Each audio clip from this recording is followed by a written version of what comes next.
Welcome, welcome, welcome, everybody. A very special treat. We have someone who's very educated and experienced about international policy in different countries, and it's our privilege to have him here. R. James Breiding. He's the Chief Executive Officer of S8 Nations. S8 Nations is a nonprofit organization based in Zurich. The goal of S8 Nations is to connect the most resourceful leaders and thinkers of the world's most innovative nations with a view to learn from each other and spark bold, pragmatic, best-in-class solutions. Basically, it comes from the book by the professor, Too Small to Fail, How Some Small Nations Are Reshaping the World. And this is a copy of that book. That book is the second in line to this book, which is kind of a similar story about you have these very successful small nations. Why are they so successful? The professor is a graduate of IMD Lucerne and the Harvard Kennedy School. He's a senior manager at PricewaterhouseCoopers, the director at NM Rothschild & Sons, managing director of Templeton Investment. With the support of Sir John Templeton and other investors, he founded Nascence Capital, a Swiss boutique investment firm. And of course, he's the author of Too Small to Fail, Why Some Small Nations Outperform Larger Ones. He was also a research fellow at Harvard School for International Development, and he founded the S8 think tank. But before we get into all that, Professor, did I say anything wrong? Is there something we need to correct? And I believe you had a much more robust introduction into S8, and we'd love to hear that. No worries. It's good. Thank you, Marcus. That's fine. I'm officially not a professor. I had a fellowship from Harvard, and I've lectured at Harvard and a number of other universities. But just to clarify that, I'm not formally a professor there. So I wrote these books about small, successful countries, and fantastic learning exercise to do that. And I think it touches a number of the points you're trying to raise about social cohesion and inequality and the functioning of democracy. So, yeah, I'm happy to talk about that. So, briefly for the audience, elevator pitch. You and I are in an elevator. I'm a major book publisher. You got 2 minutes to tell me why S8 Nations is too small to fail. Why is this a book everybody needs to read? What is the super mega important point that it's trying to make in a roughly 2-minute elevator speech? You got 2 minutes. Sell me the book. What is it about? Why is it important? I get it, but for the audience. Yeah, so I think that these countries are exposed to external forces, and because of that, they're subject to all kinds of pressures, and that demands for them to be more nimble, to be more experimental, to try different things. And on top of that, because of the fact that they have maybe a superior social cohesion, they have actually an ability to intermediate political consensus. So if they do come up with a good idea, they can actually get it done. Mm-hmm. So I think these two factors is sort of this having to be nimble and adapt, experiment, make some sort of laboratories, and then given their sort of constituents as being kind of having if you like, just a better democracy, they're able to actually intermediate a consensus. And if you look around us, places like the US or Brexit in the UK, or look at the protests in France, it's become increasingly difficult to intermediate political consensus. So that's, I think, if you like, the elevator pitch on why this is interesting. I found the concept fascinating. As I've told you, I wrote a book and I looked at small nations, mostly for diversity. It was a somewhat different focus, but I do find what you're talking about fascinating. If you look at Hong Kong, Singapore, Israel, Costa Rica, there's these tiny nations that just massively outperform their neighbors. And It's just because they really have their act together. You certainly can't say that about every small nation. What is it? Swaziland in South Africa is one of the poorest places in the world, or Lesotho. But there are occasionally these small nations like Israel where they really got their act together. Not saying they don't have problems, but boy, is that a cohesive society, and they know we're going this direction. And you look at Singapore, it's the same thing. Hong Kong used to be that way. But what lessons uh, are there from these successful countries? I want to avoid the idea that political polarization is just a matter of size, and that if we reduce America, we'll get better, simply because there's smaller nations that aren't as successful. Maybe that is a good reason, but I'd like to focus on other lessons you've seen. What are some of the lessons about political cohesion and dealing with political differences, like Israel? I know for a fact Israel has different political groups that think radically different. Somehow they keep it together. Singapore has 3 or 4 different ethnicities. Somehow they keep it together. What are Yeah. some of the lessons these small, very successful countries have that we can apply here in America to help us in a, I feel, very dire situation we're in at this moment? Yeah. Um, so yeah, there's a number of things. I think one of the points is that society's put a lot of emphasis on education everywhere. You know, it's sort of engraved in all of us the importance of having a good education. So you know, people look at things like PISA scores and you know, getting into the best universities, etc.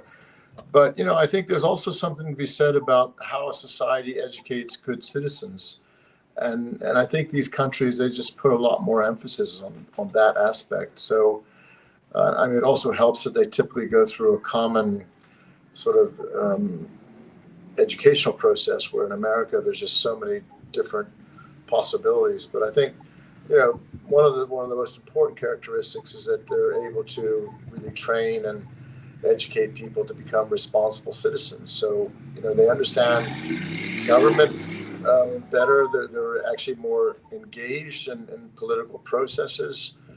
They're better informed, and this is something which you just can't replace. If you want, you know, the input. You know, it's the old theory that you know, you can't have good output with bad input, and I think that's something that perhaps the U.S. can learn.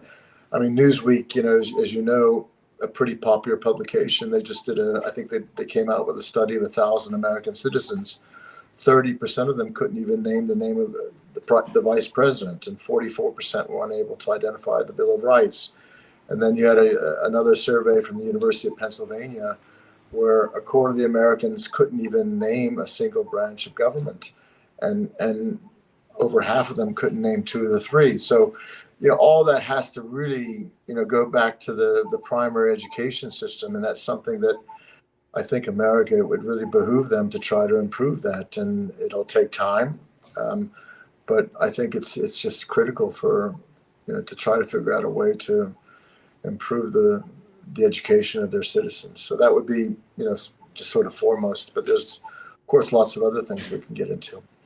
I could definitely see that. I'm 46, and I always make this joke about this series is about encouraging people to do this thing that was popular when I was in high school called thinking for yourself. But I remember going to civics and government classes in high school, and the very next year they stopped offering them at my high school. That was 30 years ago or something like that. So I definitely get it. I remember I took the class and I go, hey, good for you, because next year it's not going to be here.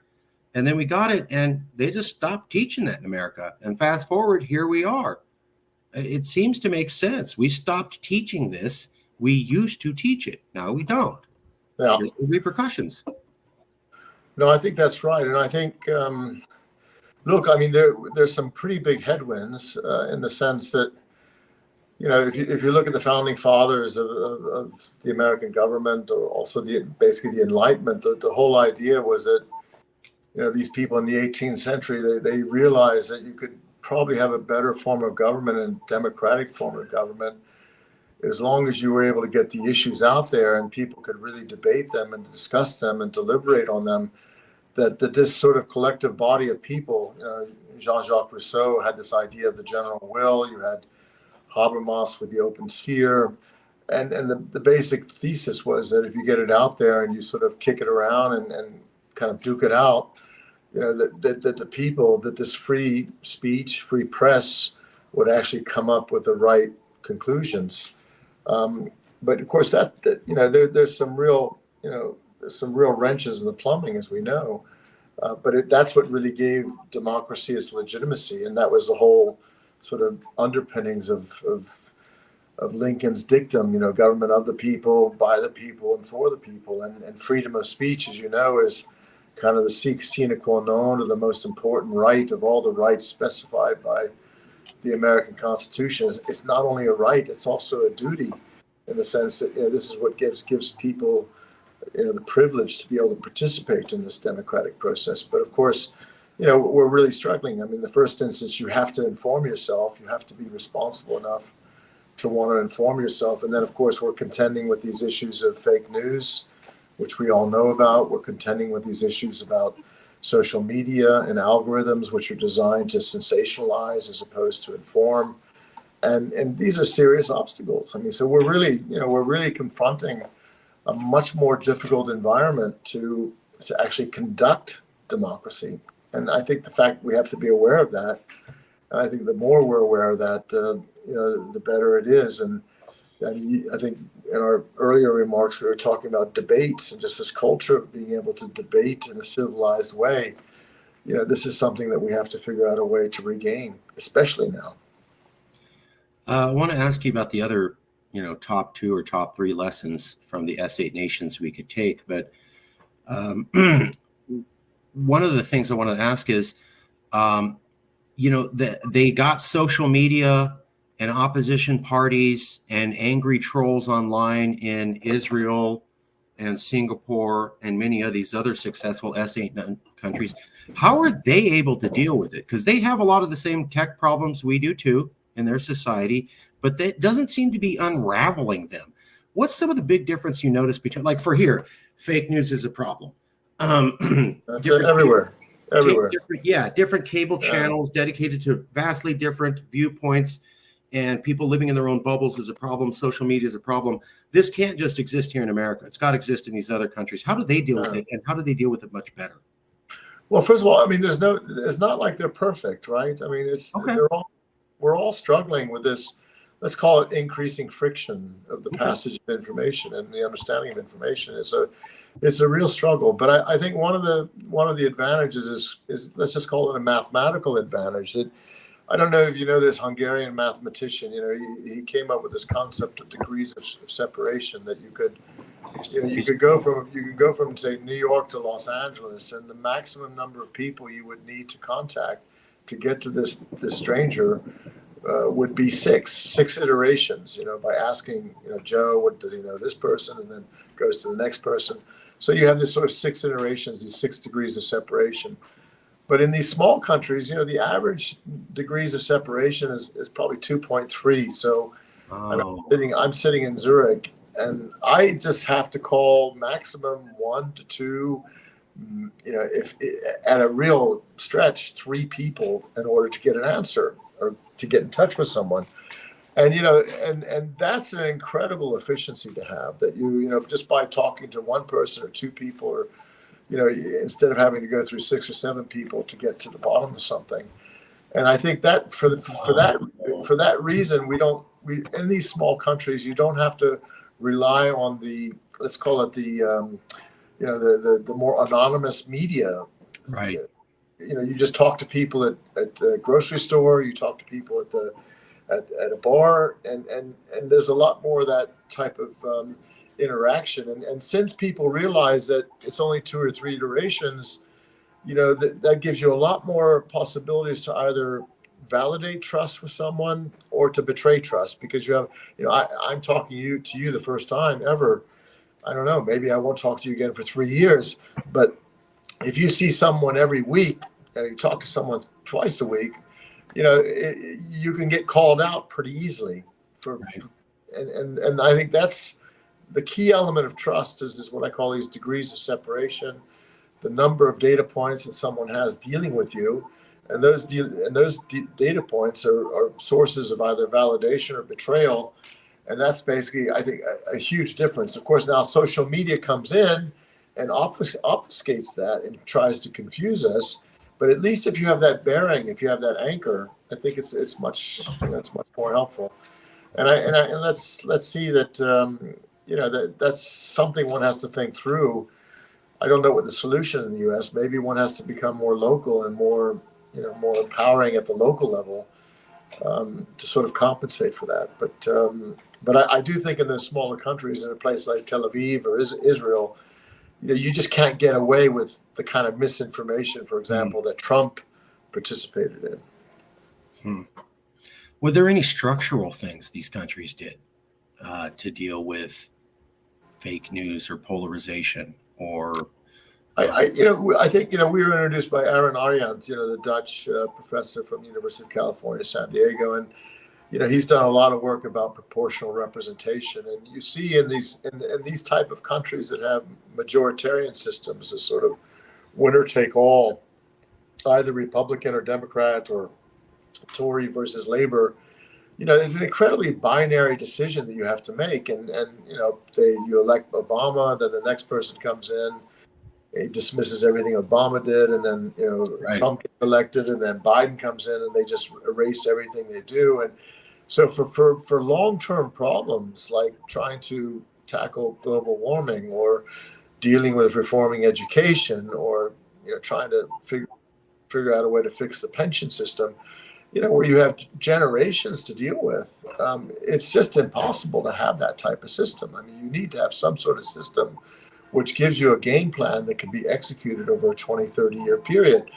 And I do think that this sort of proportional representation where these countries have several parties Right. representing different interests, and I think it also encourages them to be more civil, because you have the risk of, if you really alienate someone or tick them off, they can maybe go to team up with another party instead of yours. Right. So I think there is sort of a civility, circuit breaker, if you like. Whereas if it's just a Republican or Democratic Party, they're just more likely to throw bricks at each other because it's just winner take all. No Thank more. you. Thank you. I've had this conversation with many professors, and something like, most of the world's modern democracies don't practice it the way we do here in America. They have multi-party parliamentary systems, whereas we have a winner-take-all system, and they think that's madness, Yeah. especially in Japan. And to even top it off, when we installed democracies in Iraq and Afghanistan, they did not follow our model. They followed the model of the rest of the world. So we don't even install democracies that look like us. And no Yeah. one else follows our democracy. And most of them think it's crazy. Yeah, no, I think it could be improved a lot. It could improve. There's a lot of things one could do to really improve it. And I mean, the nice thing about the Americans is once they make up their mind to do something, they're pretty good about fixing it. I'm not so sure they're there yet, but yeah, I Once they think make up their mind. Yeah. once they make up their mind. Yeah. Unfortunately, we seem to continue debates and not end them that got started in the 1970s. Women's Yeah. rights, immigration, gay rights, the role of America abroad. We still seem to. I was watching a documentary in the 70s, same talking points going on today. So we haven't moved forward on a couple issues in 50 years. I mean, one thing, I don't know if you come across it in your research and in your podcast, but one thing that's been absolutely brilliant and sort of a compensating factor for a lot of the problems that we're discussing right now are something called citizens' assemblies. They're actually designed back in Athens and the 4th century BC, and just as a way of sort of trying to correct some of the deficiencies of the Athenian democracy. And it was basically through sortition or sort of random selection. But did you ever see that movie 12 Angry Men with Henry Fonda? Does that I've seen part. I know what you're talking about. Yeah. So it's a story about these 12 jurors that go into a room, and they hear they have to. It's a hot room, and they have to decide whether this 18-year-old defendant is guilty of murder. And and they presented the case and the facts, and it looks pretty clear cut that this 18-year-old killed this person. And it looked like kind of a more or less a consensus on the whole thing. And then one person kind of stood up and said, "What about this?" And people were trying to put a lot of pressure on this one person to say, let's just get this over with because we want to go home to our families, etc. But anyway, what it's about, it just goes through this whole procedure of how people change each other's minds. And there's all sorts of racial tensions and gender tensions and class distinctions. But slowly but surely, facts are revealed. And essentially the jury goes from being completely almost, except for 11 out of 12 saying he's guilty, to all of them saying he's not guilty. And that process, that deliberation process, is a microcosm of what democracy should be about, right? But the problem is, of course, it's very difficult to do that. And so what they've done is they've adopted these things called citizens' assemblies. I mean, they were extremely successful in Ireland. I mean, I don't know if you recall, but Ireland was like the most conservative society in Europe. I mean, with the Catholic Church being ban on abortion in the 90s. Yeah. So things like abortion, all these type of topics, gay marriage, they just couldn't deal with them, and so they decided, instead of discussing them on the floor of the parliament, that they randomly select 100 citizens, and they stick them in a room for 6 months, for a couple days a week, couple hours in the evening. And then they hash it all out. And then at the end of the 6 months, they come up with draft legislation. And so, lo and behold, they've done that. And they've gone from being one of the most liberal, conservative societies to one of the most liberal societies. And they use the microcosm of these citizens' assemblies to really, to affect the kind of deliberation which is necessary to achieve a democracy. So in places like Switzerland, you don't really need that because they're pretty good at this sort of thing. But maybe in the U.S., it would be a really good idea to think about using these things more often to really, and they're especially good for quite bold decisions like, let's say, global warming, or trying to put limit controls of the legislature in terms of debt. Because I mean, what congressperson would ever conceive of supporting an initiative to limit their scope of undertaking debt? I mean, it's like telling people to handcuff themselves. Or so it's and it also sort of it avoids the problem that typically you have lobbyists involved, or special interest groups. It's just 100 citizens from all the different walks of life, different stages of life, different economic statuses, etc. And therefore that gives it a lot of legitimacy. So it's something that there's a fellow at Stanford called James Fishkin who's kind of an expert of this sort of thing, if you're interested. But but it's something that I think it's really it could be really interesting to think through. And I think I mean, particularly I think aren't you representing the senator, or wasn't it the senator of Arizona who was for maybe someone like that who's a bit more independent minded might try to advance something like that. Sinema. Yeah. Anyway, it's something I would encourage you, Google it, and I'm happy to provide you information. But that's an area where I think it's quite an effective compensating factor for a lot of the problems that we're dealing with. You can find out what the people actually think and what the people could actually live with through this random selection of citizen assemblies. Yeah, I mean, because as you know, I mean, a lot of these issues are very, kind of more value-based than reason-based. So they tend to become very visceral and very polarized, and you have this gridlock. And to overcome gridlock, you have to be receptive to new information. You have to be willing to engage with different perspectives. You also have to show some sort of humility, which is probably more difficult to do in a public arena than it is in private, because it's hard to acknowledge the possibility of being wrong, and recognizing that you have to change your mind, which can often be perceived as a sign of weakness. But in fact, it's a sign, it's a reflection of growth and an ability to adapt. So, but that sort of thing happens more, I think, in a more natural way in the sort of closed settings as opposed into a public setting. And actually, the studies show that the people that participate in this process, they become very evangelical, and they're big supporters, and they're kind of like, once you change your mind on these sort of types of debates and these exercises, it's sort of liberating and frees you up. So it's anyway. I think it's really cool. So give it a try. I mean, also, what do you have to lose if you? Well, that's where we're at now, is looking for solutions. So I definitely consider that an original one, citizens' assemblies. I haven't heard that from other people, and it seems like a good way to get past the polarized climate. If you're randomly selecting people, just randomly and putting them together, it's not going to allow for an intentional, this one's dominated by Republicans or this one's dominated by Democrats. You really don't know. And if you do it a couple times, you should, in theory, get a random, non-political, unbiased, what the people really feel or can live with thing. And you could do, you could do one in Portland, one in San Francisco, Exactly, one in Arizona, and you could compare the results. And since they're facultative, they're not mandatory. They just inform the legislature, right? And it's something that doesn't necessarily have to be taken, but it's just a much more reliable source of information. And I just think there's a lot to be said for it. And as you say, we're in a pretty desperate situation. Yeah. One of the last, I have just a few more questions, and I want to say thank you for coming out.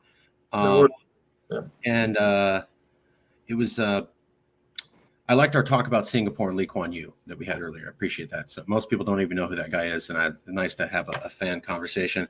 When I look at some of these countries, and I wrote a book, California's Next Century, and I looked at small, diverse nations.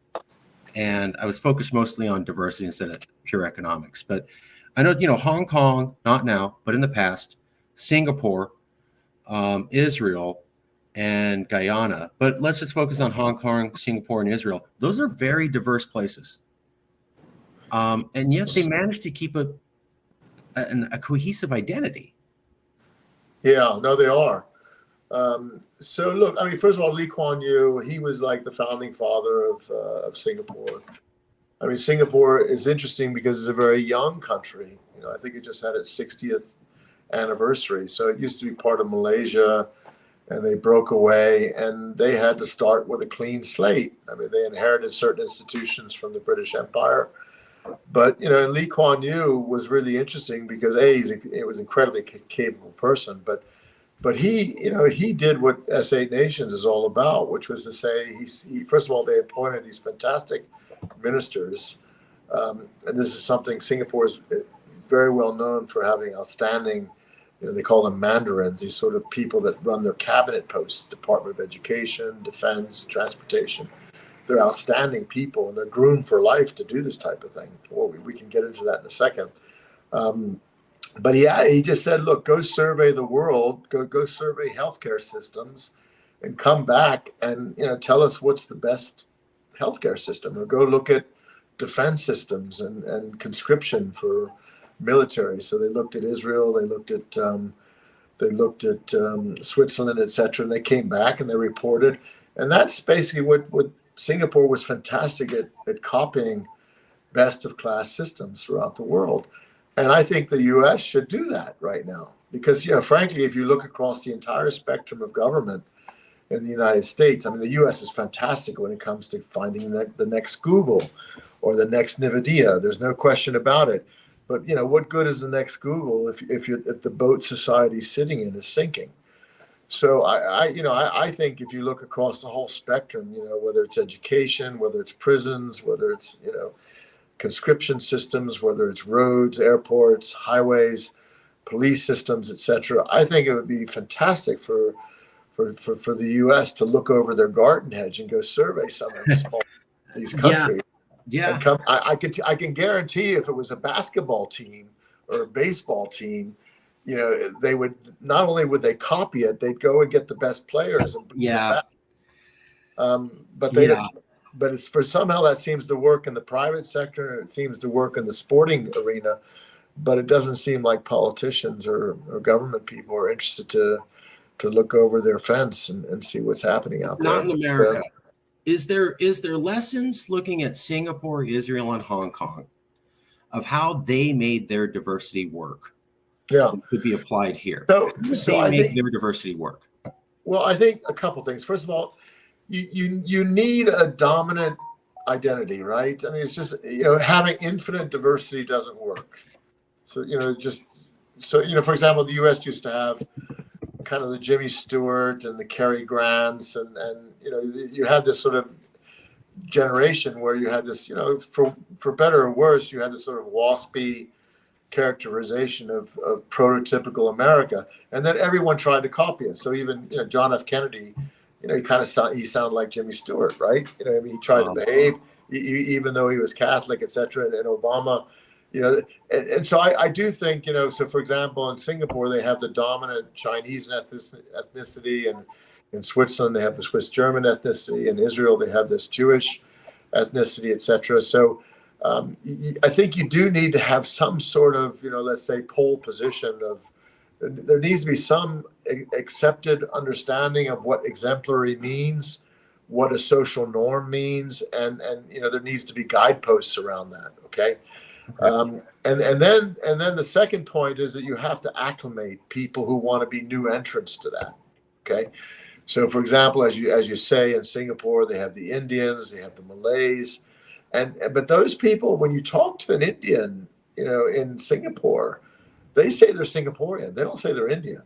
The Malays, so you ask them in a cab, cab driver or whatever, I'm Singaporean, and they went through the school system. They also have common housing, so it's a requirement in Singapore that if you live in, it's a big city, of course, so you have these housing arrangements, and you have to have a minimum amount of people from different ethnicities.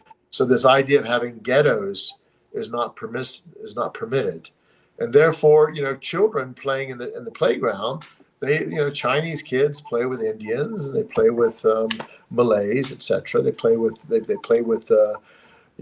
American expat children, and that happens at the level of the child in a common playground in a common neighborhood, as opposed to having ghettos like you see in different places or projects where everyone's completely isolated and develops in a silo. So I think and I think the third element is that there's an equal amount of opportunity and not outcome. I mean, outcomes are very different, and that of course is subject to performance. I mean, they're extremely meritocratic. So you have huge differences in outcomes, but at least people are afforded the same opportunity in terms of education, and that's of course in the U.S. I mean, it's sort of ridiculous. I mean, it depends on which kindergarten you get into. People are competing for the right kindergarten, and they're fighting and cheating over getting into the right universities. You don't have that in these countries. This idea of having just a couple elite kindergartens or day schools or private boarding schools or whatever, and just these 0.1% go there, and typically not because of merit, but because of legacies and relationships, etc.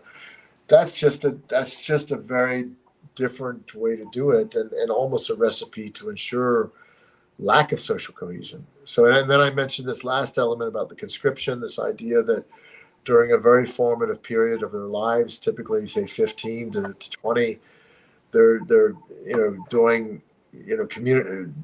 doing military service over a 3-4 year period. And that is fantastic because it enables them to, focus on the we as opposed to the me. This idea that we have to give back to society, we have something to fight for, we have something to build together as a country. It also introduces the possibility that someone who is studying to be a doctor or a lawyer works with someone who's a carpenter or a bricklayer, and therefore they get to know these people, and they get to respect them. They have discussions and dialogues with them, etc. And that only happens in that type of setting, because outside of that setting, it's very difficult to encourage that to happen. So, and I tell you, it makes a huge difference to see, people who've had experience with people from all different walks of life. It's a little bit about what we said about Citizens Assembly. Without respect, you can't have social cohesion. Right. And people just, unfortunately, people from different walks of life have, there's an element of disrespect in both directions without that. So I think, I mean, that would be my advice. Same thing in Israel. I mean, I think the real molding factor happens in the military training in Israel. Of course, it's accentuated there because they can actually die. I mean, it's not Barbie dolls and Ken and Joes. it's real life military. Right. And I think that's just a really helpful characteristic for these scientists. Um, there's some architectural differences as well. I don't know if I can just spend a few seconds talking about that if you Yeah. like. Yeah. So I think maybe I just summarize a couple points that I just wrote them down. But first of all, I think as an objective, you have to have a very discernible connection between democracy and the will of the people. If people don't feel that they're playing with a lever, that they're moving the needle, that they have some sort of cause effect relationship with democracy, it's just never going to work, right? So, and I think that needs to be so. As an objective, one has to figure out a way to create a causal relationship between people and democracy. And in the U.S., they've lost that. Let's be honest. And I think, as I mentioned, this idea about educating good citizens, maybe even, possibly even evoking some sort of a driver's license where you have to be qualified in order to really participate in democracy. But that might be one possibility. I think that's I think as well that maybe it would be helpful for the U.S. to somehow modify its reward system instead of just the one who has the biggest bank account to this idea of maybe knighthood, that people in society who are really doing things and helping their communities and having a positive impact and go towards that as opposed to just this incredible pervasive measurement that just a rich person must be good type of thing. So that's at the individual level. I think at the government level, I think if they can ideally eliminate some of these contributors to legitimacy, because people have lost confidence in democracy. All the Pew studies show that I think it's 20% of Americans are confident in their democratic system, and it's slightly higher than a used car salesman. So obviously, government in America suffers from a lack of legitimacy. And then, one possibility would be to go through and figure out what contributes to illegitimacy. So, things like, the influence of lobbyists, if you could reduce the influence of lobbyists in this sort of campaign funding issue, this gerrymandering, for example, this idea of term limits, you have people like, Nancy Pelosi's and Mitch McConnell who, Dianne Feinstein. Mitch McConnell, I think he's very capable, and I'm not partisan one way or the other, but he comes from a state that has 1.3% of the population, and he has a lot more influence than 1.3% of the population, but just because he's been around for a very long time, and he's accumulated these favor files, where if anyone comes to him, it's a quid pro quo for a favor to do something for someone else, and that's a huge bank account he has. And so I think, whether it's the Supreme Court or people in legislation, this idea, they say in French, to servir and disparaître, to serve and then disappear. This idea of Cincinnatus, where you get called into public service. Yeah, I think this element of public service is a temporary station as opposed to a permanent paid full-time job, let alone career, I think would do a lot to enhance the legitimacy of U.S. government. About the Supreme Court, I think that has to become a much more independent. It used to have a tremendous amount of legitimacy, a lot of respect. It was the highest, the most respected institution in America. But you have to do. I think you need to expand the number of participants. 9 is too arbitrary. Some places like Sweden, you have 18. You have to choose people based on merit as opposed to political allegiance. And again, I think you need to impose some sort of term limit. Having someone who's, suffering dementia or, can't get out of bed in the morning just because they're too old, etc. It just doesn't make sense. So, that's something that I think could be relatively easily. These are all things that could be relatively easily fixed if there would be some mechanism to do that. So, and I think, frankly, if you don't fix those things, it's going to be very difficult to improve the democratic machinery in the United States. So, I think, and then, just maybe from a structural point of view, we talked about this proportional representation. Just real quick, we have 2 minutes left, and then yeah, I got it. Perfect. Yeah. But I think, the mindset, this idea that everything that government is bad, like Reagan used to say, if you want to mess it up, give it to someone in government. And then the people on the Democratic side saying, well, if you leave it to the private sector, eventually it blows up. Actually, these successful countries, they're very pro-business. They're very liberal. I mean, they love to make money. They like to new enterprise. They like entrepreneurship, but they also have a very good government, across the spectrum. So you could have it both. And maybe there just needs to be some new party that says, hey, it doesn't have to be either or. It's not a zero-sum game. You can have fantastic pro-business policies, but also have, incredibly capable people in the government doing fantastic things. So, I think, the America needs to be much more expansive. I think they need to do a new Federalist Papers and go survey the world like Lee Kuan Yew did, and create a new Singapore in the U.S., for example. Why not? I mean, look, it's worth a try. So anyway, that's my, I think I'll stop there before I get turned off here by the Zoom or whatever. No, I'm sorry. We just, etc. Well, we'll leave it there. I want to say thank you for coming out. Also, please send me an email, and I will forward it to Jim Wonderman at the Bay Area Regional Council. He's president of the Bay Area Regional Council. That's the top 100 corporations in Silicon Valley. Yeah. So send me an email, and I will forward it to him, and I will CC you on that. No guarantees, but it's at least an introduction. Well, if there would be an event, where I could come and have this conversation in front of people, that, keep it in mind. If there's 50, 60 movers and shakers that would like to hear, that there's a possibility to improve America by looking at, progress has always been about finding something that works and reverse engineering. That's what the wheel was about. That's what the iPhone is about.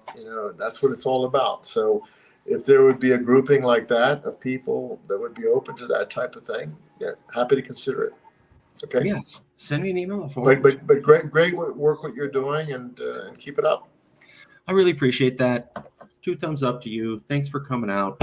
I will email you shortly a copy of this video, and I want to say thank you for coming out, Professor. All the best. All the best.